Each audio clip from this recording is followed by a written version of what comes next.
জগন্নাথ কেউ এড়িয়ে যেও না। আজকে থেকে জগন্নাথ দেবের ভক্ত কারা কারা তোমাদের অনেক ভাগ্য জগন্নাথ দেবকে দর্শন করতে পেরেছো। প্রথমে দেখো আমি পুজোর বাসন ধুয়ে নিয়ে এসেছি পরিষ্কার করে, আর দেখো ফুল তুলে নিয়েছি, জল নিয়ে এসেছি পুজোর জন্য। এবার দেখো আমি ফুলগুলো তুলে নেবো আগের দিনে।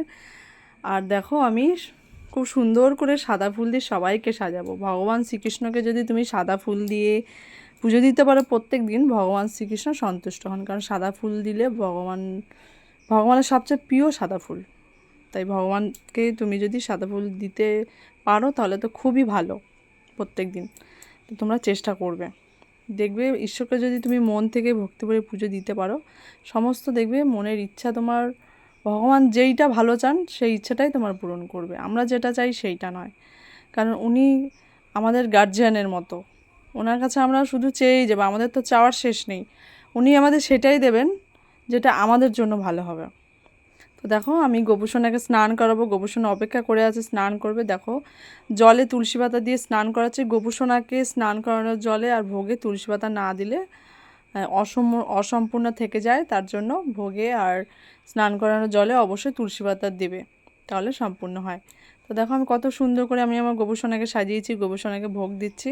তো প্রতিদিন তো মিষ্টি দেওয়া হয় না, তো আজকে আমি গোপুসোনাকে মিষ্টি দেওয়া হয়নি, আমি আমার গোপুসোনাকে চিড়ে দিয়েছি, চিড়ের ভোগ। তো দেখো আমি আমার গোপুসোনার জন্য, ভগবান শ্রীকৃষ্ণ রাধানের জন্য কত সুন্দর ধূপকাঠি নিয়ে এসেছি। ধূপকাঠির কালারটা দেখো কত সুন্দর, রূপোলি কালার, খুব সুন্দর। আর স্মেলটা, গন্ধটা এতটাই সুন্দর, খুবই সুন্দর।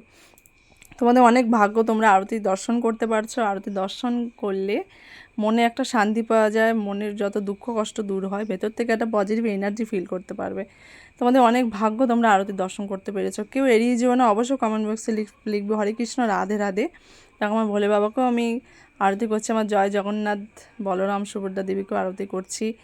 তোমরা প্রত্যেক দিন ভগবান শ্রীকৃষ্ণের আরতি দর্শন করো, প্রত্যেক দিন ভগবান শ্রীকৃষ্ণ ভোগ দর্শন করো, এতে তোমাদের সকলের মঙ্গল হোক, মনস্কামনা পূর্ণ হোক।